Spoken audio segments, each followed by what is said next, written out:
Jika saudara seiman bersalah kepada kita, apa yang harus kita perbuat? Pertama, bila ia meminta pengampunan, harus atau wajib kita berikan. Kedua, bila dia mendiamkan masalah ini, kita wajib menegur secara empat mata. Bila dia tidak mau mengakui, maka perlu dibawa para saksi, yaitu kaum beriman yang rohani, yang matang rohani, untuk menyaksikan perkara ini dan pendapat mereka seperti apa. Jika saudara ini bersalah tetapi tidak mengakui, maka bisa ditingkatkan dibawa kepada gereja. Gereja yang di sini yang dimaksud bukan dibuka untuk umum, tetapi mengikutkan penatua atau pewajib atau yang ditunjuk oleh penatua itu untuk melihat masalah ini, dan nanti para penatua ini akan memutuskan perkaranya seperti apa.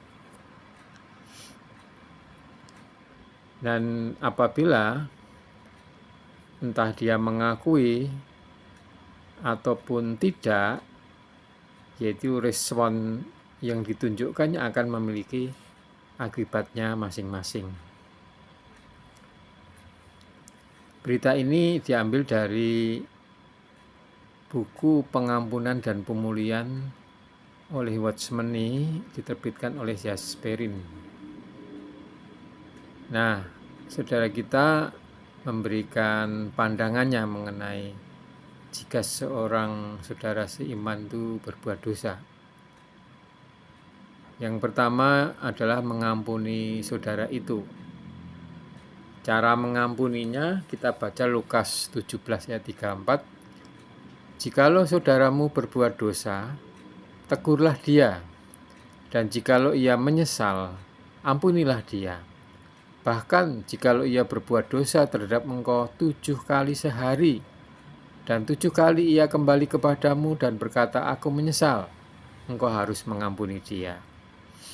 Wah, luar biasa ya, kewajiban kita untuk mengampuni, asalkan dia ingin diampuni, menyesal.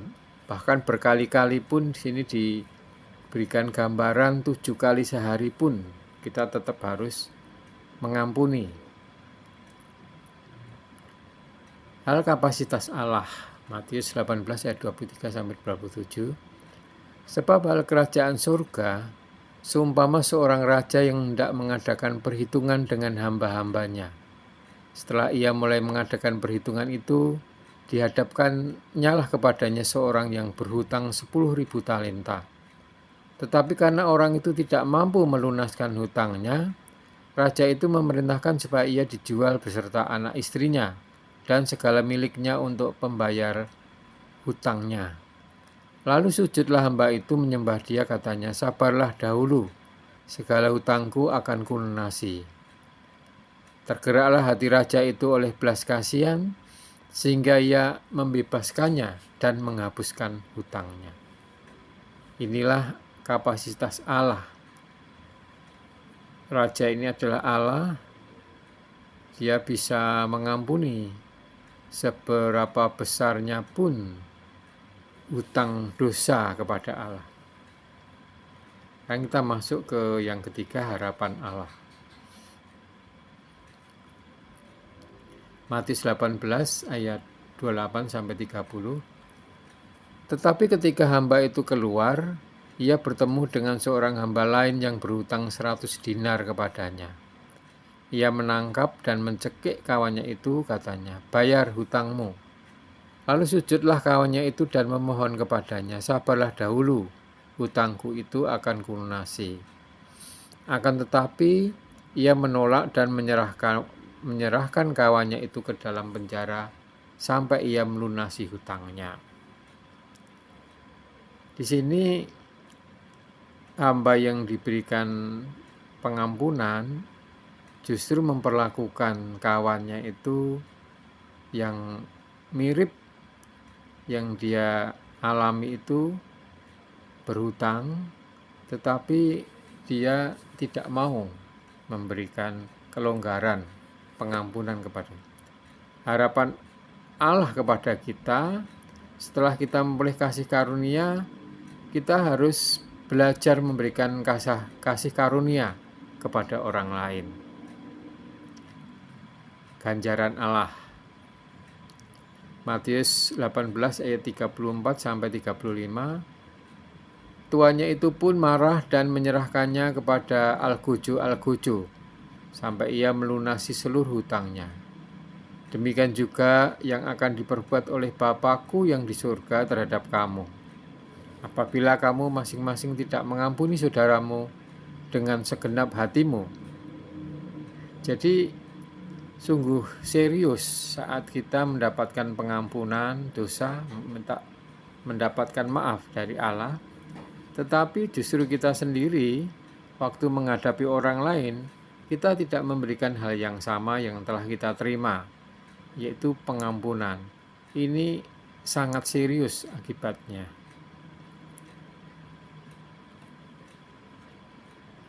Kemudian kita masuk bagian kedua itu tentang memulihkan saudara. Tadi kan pengampunan, wajib mengampuni, memulihkan saudara. Yang pertama memberitahu dia sendiri. Matius 18 ayat 15. Apabila saudaramu berbuat dosa, tegurlah dia di bawah 4 mata. Jadi kita nggak boleh bercerita kepada orang lain, siapapun itu, tidak boleh memberitakan kepada orang lain, tetapi harus datang kepada orang yang kita anggap berbuat dosa itu, berbuat salah itu kepada kita, secara 4 mata, untuk memberitahu tentang kesalahannya itu. Nah, tujuan memberitahu, Matius 18 ayat 15b. Jika ia mendengarkan nasihatmu, engkau telah mendapatkannya kembali. Jadi saat dia menyadari kesalahannya, kemudian mohon maaf, dan kita memberikan maaf itu, pengampunan itu, maka saudara itu didapatkan kembali, artinya dipulihkan ya. Dipulihkan kedudukannya dari yang bersalah, berdosa, kembali tidak bersalah, tidak berdosa karena sudah minta ampun dan diampuni.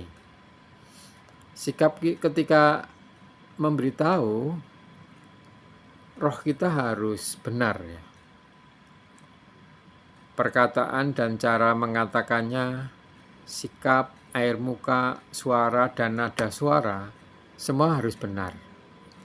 Jadi tidak dibuat-buat, tidak menipu diri maupun orang lain. Apa adanya, tulus ya, kepada orang tersebut.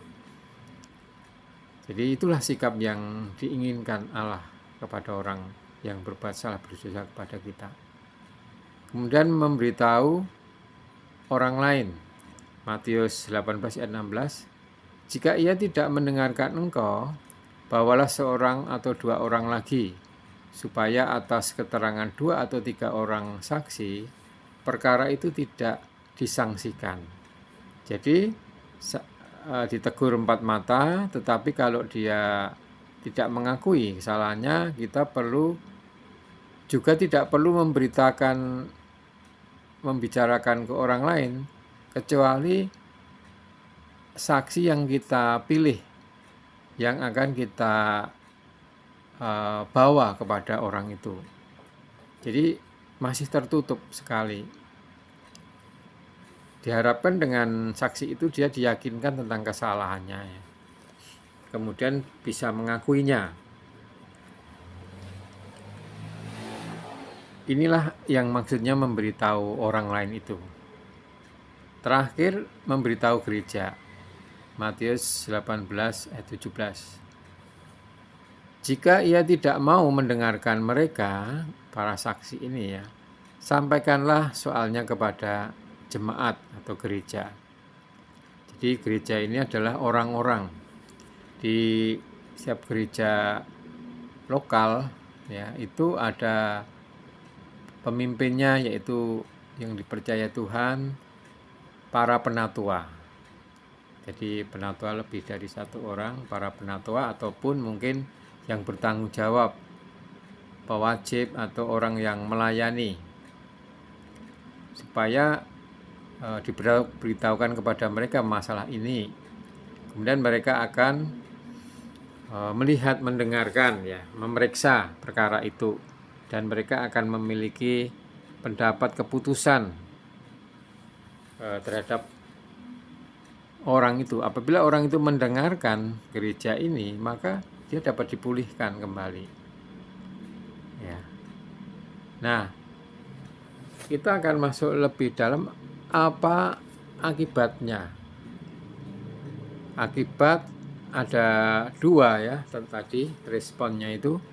Akibat tidak mau menyelesaikan masalah, tidak mengakui kesalahannya, tidak mau minta maaf. Dia akan memiliki masalah dengan Allah. Persekutuannya, relasinya, ya, hubungannya dengan Allah itu akan terputus. Inilah ketetapan Allah. Di pihak Allah, Allah menetapkan seperti itu. Sanksinya sangat berat sekali. Maukah kita kehilangan komunikasi, persekutuan dengan Allah? Nah, ini Allah yang hidup, dan kita umatnya juga hidup. Kita bisa saling bersekutu, ya, bisa saling berbicara, mendengarkan Allah. Tetapi apabila tidak ada masalah, tidak menyelesaikannya, maka tidak bisa lagi terputus. Ini sungguh satu hukuman. Kemudian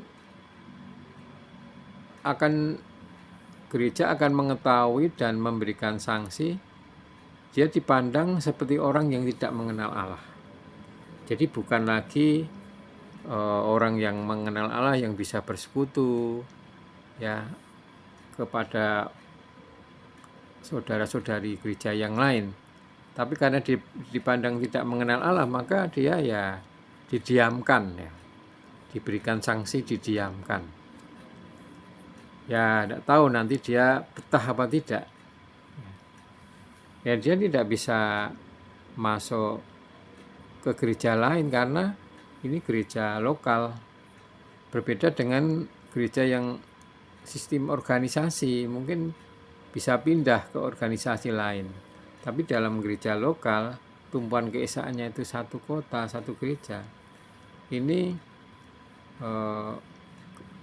sanksi yang berat menurut saya, ya.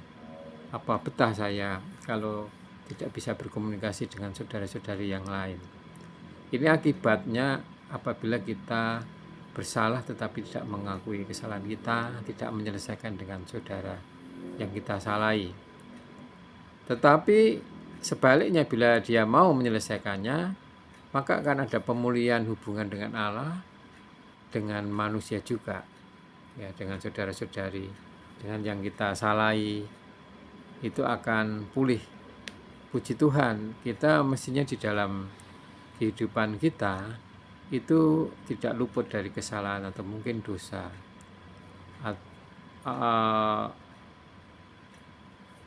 Mungkin bukan kita sengaja, tapi bisa saja terjadi karena ketidakpahaman kita atau kesalahan kita pribadi, kealpaan kita, ya. Tapi ada jalannya di dalam pemulihannya. Karena begitu kita bersalah itu tidak pakai peringatan, kita langsung terputus hubungan kita dengan Allah, persekutuan kita dengan Allah. Kita tidak bisa memanjatkan doa-doa, ya, kepada Allah. Karena apa? Karena kita ada masalah. Tapi Alkitab, firman Tuhan memberikan jalan bagaimana supaya bisa menyelesaikan. Saya harap ini membuat saya atau saudara-saudari yang lain apabila tersandung masalah ini bisa ada kelegaan, ada harapan, ya, bagaimana menyelesaikannya. Kita tidak perlu mengeraskan hati kita yang akan merugikan diri kita sendiri. Puji Tuhan. Amin. Semoga bermanfaat, memberkati bagi kita semua.